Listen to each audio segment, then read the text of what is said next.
Subscribe to our YouTube channel and press the bell icon for the latest updates. How to customize the daily amount transfer limit on HDFC Bank Internet Banking. Open your favorite browser.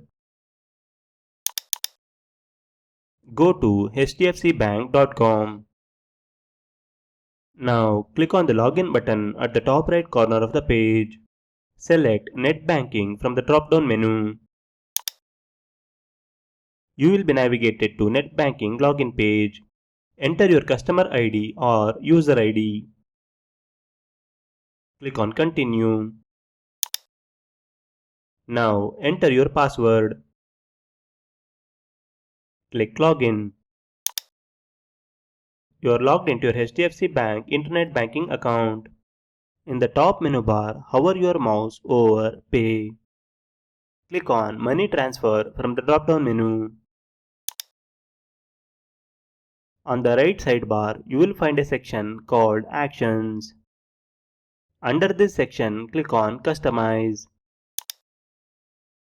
You will now see your current daily transfer limit, which in this example is set to 2 lakh rupees. In the new daily limit field, specify the new limit amount.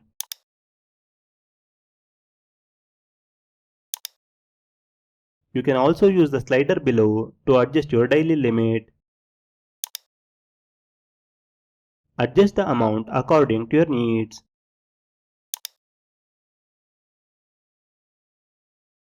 Accept the terms and conditions, then click Confirm to proceed. That's it, the changes has been applied. This is how you can customize the daily amount transfer limit on HDFC Bank Internet Banking. Thank you for watching.